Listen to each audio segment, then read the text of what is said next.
जय सियाराम, जय बागेश्वर धाम। तो हम उम्मीद करते हैं आप स्वस्थ होंगे और मस्त होंगे। तो आज की हमारी वीडियो में आपको देखने को मिलेगा गुरु जी की सेवा धाम पर जो है कुछ गुरु जी की ये मुखारबिंद से ये बयान सुनिए कि वहाँ पे कुछ लोग गलत काम करने वाले हैं, जो उन लोगों को गुरु जी अपने धाम से निष्कासित कर दिए।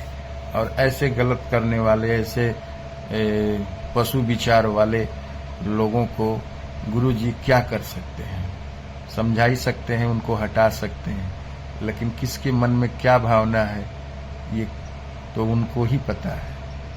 तो आइए गुरु जी की मुखारबिंद से और इसके बारे में ये जानकारी लिया जाए और वीडियो के माध्यम से, और वीडियो को आगे लाइक, शेयर और सब्सक्राइब कीजिए और गुरु जी के मुखारबिंद से इस कथा और इस गलत कमेंट के जानकारी के बारे में जान करके और जानकारी लीजिए और गुरु जी के ऊपर कभी गलत टीका टिप्पणी मत कीजिए।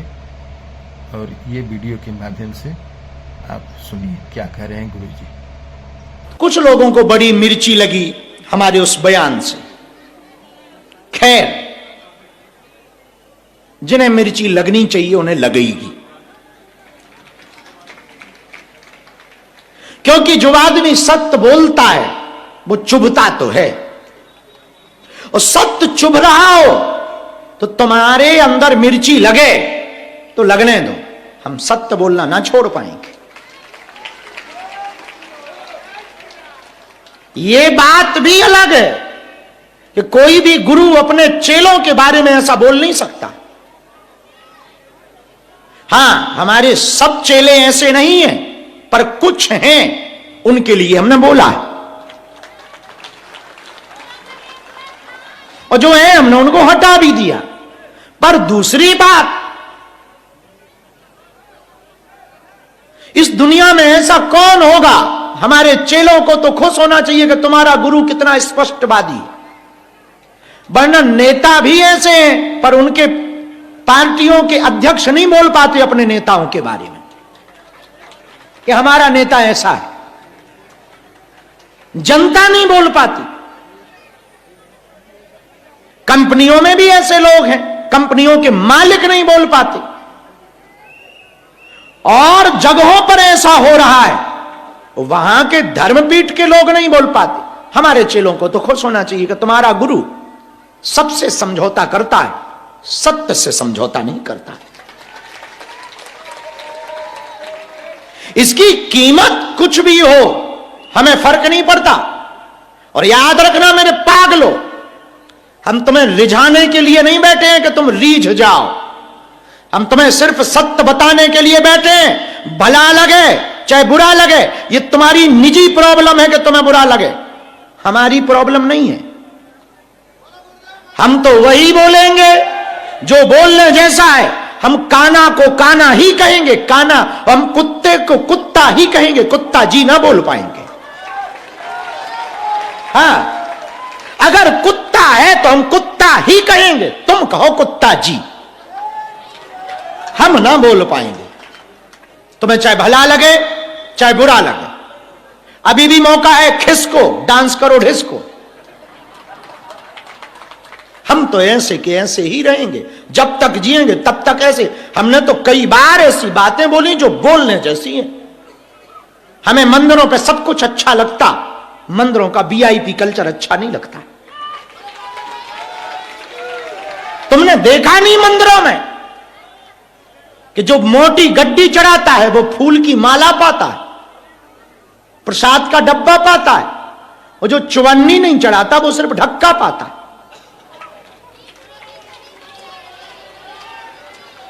तुमने देखा नहीं मंदिरों में फेमस लोगों की अलग लाइन होती, जिसे वीआईपी लाइन कही गई, और गरीब सच्चा श्रद्धालु, पक्का बालाजी का भगत या बांके बिहारी का भगत या रामलला का भगत लंबी लाइन में पानी में पसीना में लथपथ खड़ा रहता है, हाथ में लिए छोटे से फूल की पंखुड़ी और 5 का सिक्का।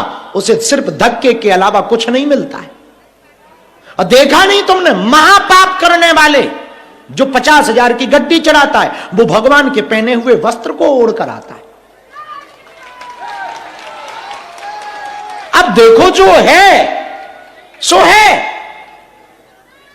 अब तुम कहो कि इसको गुरुजी जरा ठीक से बोल दो, तो हम ना बोल पाएंगे। हम नंगा को नंगा ही कहें। तुम कहो नंगा को नंगा जी या नागा जी। महात्मा नागा हुए, वो पहुंचे हुए जो अंबर को ही अपना वस्त्र बना दे वो दिगंबर हो जाते, इसलिए उन्हें दिगंबर कहा। दिगंबर में भी अंबर है। अंबर का अर्थ आसमान होता है। जो अंबर को अपना वस्त्र बनाए वो दिगंबर होता है। उनको नागाजी कहो, उनको दिगंबर कहो, श्रद्धा उमड़ती है, भाव उमड़ता है। अब कोई कम कपड़े पहने, हमने एक बहन जी को बहुत पहले कहा था, वो हमें मिली कम कपड़ों में। हमने कहा बड़ी गलत सोच है तुम्हारी। उन्होंने कहा ना ना ना, तुम पुरुषों की सोच ऐसी है कि हमारे कपड़े पर टिप्पणियां कर रहे। हमने कहा कपड़े पहनते कम क्यों हो? बोले मॉडर्न जमाना है। हमें बड़ी हंसी आई। बोले हंस क्यों रहे हो? हमने कहा क्षमा करना सिस्टर, क्षमा करना बहन जी, कम कपड़े पहनना यदि मॉडर्न जमाना है तो तुमसे ज्यादा मॉडर्न तो हमारी भैंस है जो कपड़े ही नहीं पहनती। अब हम किसको मॉडर्न कहें? हमारी बातें सीधी सी हैं, कोई लाग लपेट। हम खुद भी गलती करेंगे तो आज हम कह रहे हैं, इसी मंच के माइक से हम स्वीकार करेंगे। हां, ये गुरु ने हमको हिम्मत दे रखी है। हम तुम्हारे साथ धोखा ना करेंगे, हम अपने ईश्वर के साथ धोखा ना करेंगे, क्योंकि हमें तो मुंह भी फिर से दिखाना है उस परमात्मा को। हम धोखा ना कर पाएंगे। हम तो जो है वही कह पाएंगे और वैसा ही कह पाएंगे जैसा है। हमारे सामने एक महात्मा बैठे थे, गाड़ियों की चर्चा चल रही थी। उन्होंने कहा ये रेंज रोवर है, ये BMW है, ये फरारी है, ये फॉर्च्यूनर है। हमने एक बात कह दी, वो आज तक हमको रोज वीडियो पे गाली देते हैं। हमने सिर्फ इतना कहा कि महात्मा क्षमा करो, आपने कच्छा त्याग दिया, इच्छा नहीं त्यागी। अब वो नाराज हो। हमने उनको भी यही कहा, आदमी हम ठीक ऐसे ही है, चाहे कमरे में रहे चाहे बाहर रहे, अकेले में रहे चाहे भीड़ में रहे, गाड़ी में रहे चाहे हवाई जहाज में रहे, बड़ा बैठा हो तो भी टोन यही है। हां, दो शब्द जो निकले हमारे वो नहीं निकलने चाहिए हमें, लेकिन ज्यादा दुख नहीं, उन शब्दों का भी दुख नहीं। समझा रहे थे हम, नए बच्चों को क्या समझाएं, उनकी ही भाषा में समझा दिया, यूं कहेंगे ठीक कह दिया। हां, एक साधु के मुंह से वो शब्द नहीं निकलने, पर एक बात तो पक्की है, कुछ भी गलत होगा, भला कौन गुरु होगा जो अपने चेलों की बात बताए। भारत को तो खुश होना चाहिए कि ऐसा गुरु पाया है तुमने, और तुम ना भी खुश हो तो हमें तुमसे ताली थोड़ी बजवानी। और तुम्हारी खुशी के लिए हम बोलते भी नहीं हैं। एक और समझो, हम कोई भी प्रवचन या बातें तुम्हारी खुशी के नहीं बोलते हैं, अपनी मौज के लिए बोलते हैं। हमें बड़ा हल्का हल्का महसूस होता है, हम बोझ नहीं लादते सिर पर।